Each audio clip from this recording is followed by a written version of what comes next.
দোকানে খেয়ে টাকা মেরে দিলে পরবর্তীতে সেই টাকা ফেরত দিতে হবে কিনা? দোকানে খেয়ে যদি টাকা মেরে দেন সেই টাকা আর ফেরত দিতে হবে না যদি দোকানদার আপনার বাবা হন। বাপের দোকান হলে সেটা আর ফেরত দেওয়া লাগবে না। প্রশ্নটা যেহেতু এমন স্টাইলে করেছেন যে দোকানদারের খেয়ে মেরে দিলে আর টাকা দিতে হবে কিনা, আবদারটা মামুর বাড়ির টাইপের হয়ে গেল। এই জন্য উত্তরটাও সেরকম দিলাম যে দোকানটা যদি বাপের হয় আর আপনি ক্ষুধার্ত ছেলে হন, তাহলে বাপের সম্পদ থেকে ছোট ছেলে হলে খেতে পারবেন। আবার যদি তাগড়া বড় বালেক ছেলে হয়ে যান, তাহলে সেখানেও আপনাকে সেই টাকা দিতে হবে, মেরে খেতে পারবেন না। আমরা এতক্ষণ মানুষের হক সম্পর্কে আপনাদেরকে সতর্ক করার চেষ্টা করছিলাম কোরআন হাদিসের আলোকে। ভাইরা আমার, আমল অনেক বেশি করার দরকার নেই, অনেক বেশি ওয়াজ না শুনলেও চলবে, অনেক বেশি নফল আমল না করলেও চলবে, মানুষের হক মারবেন না কোনোদিন।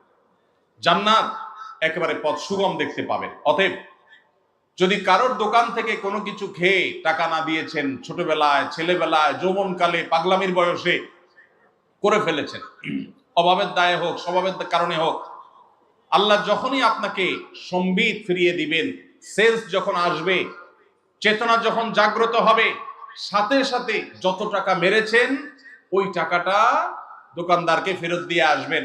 যদি স্বীকার করতে লজ্জা লাগে, স্বীকার করার দরকার নেই, দোকানদারকে বলেন যে টাকাটা আপনি পাবেন, যেভাবে হোক রেখে দেন, অথবা যে কোনো ভাবে দোকানদারের ক্যাশে টাকা আপনি দিয়ে দেন, ব্যাস দায়মুক্ত হয়ে যাবেন। আর যদি না দেন, তাহলে কিয়ামতের ময়দানে এই দোকানদার আপনার সামনে দাঁড়ায় যাবে। বহুত হজ করছেন, উমরা করছেন, ওয়াজ শুনছেন, তাসবিহ তেলাওয়াত করছেন, মুছে তাও দিয়া যখন জান্নাতে যাওয়ার জন্য রেডি হবেন, সামনে এসে দাঁড়াবে দোকানদার। ও যে চা বিস্কুট খেয়ে চলে গেছে, দাও নাই। এলাকার রাজনৈতিক নেতা ছিলা, খাইতে খাইতে সব বাকিতে লিখে রাখো, লিখে রাখো, লিখে রাখো বলতে বলতে খাতার পরে খাতা ভরাইছ, দেওয়ার নামগন্ধ ছিল না। নেতাকে তখন কিয়ামতের ময়দানে ঠিকই দাঁড় করানো হবে। এই নেতা বুড়ো বয়সে হাজী সাহেব হয়ে গেছে, মসজিদ কমিটির সভাপতি সেক্রেটারি হয়ে গেছে, অনেক বেশি আমলদার হুজুর হয়ে গেছে, হজ উমরা ইতিকাফ বাইতুল্লাহ গিয়া নিয়মিত করে, দাঁড়াই শুভ্র সাদা হয়ে গেছে, কানতে কানতে দোয়া চোখের পানি ফেলে ভাষায় ভরা ফেলে, 2 পয়সার কোনো লাভ নাই। সমস্ত উলামা ইকরাম একমত, বান্দার হক যদি সে নষ্ট করে থাকে, কিয়ামতের ময়দানে তাকে জবাবদিহি করতে হবে।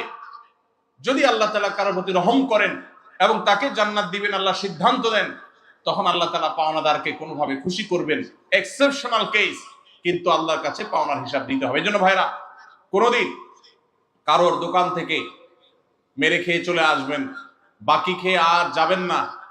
মনে রাখবেন, দুনিয়াতে সে হয়তো আপনাকে ধরতে পারবেন, আল্লাহ তাআলার পাকড়াও, আল্লাহর ধরা থেকে বাঁচার কোনো উপায় নাই। এই জন্য ভাইরা, মানুষের অধিকার ব্যাপারে আমাদেরকে সচেতন থাকতে হবে। আল্লাহ আমাদেরকে তৌফিক দান করুন।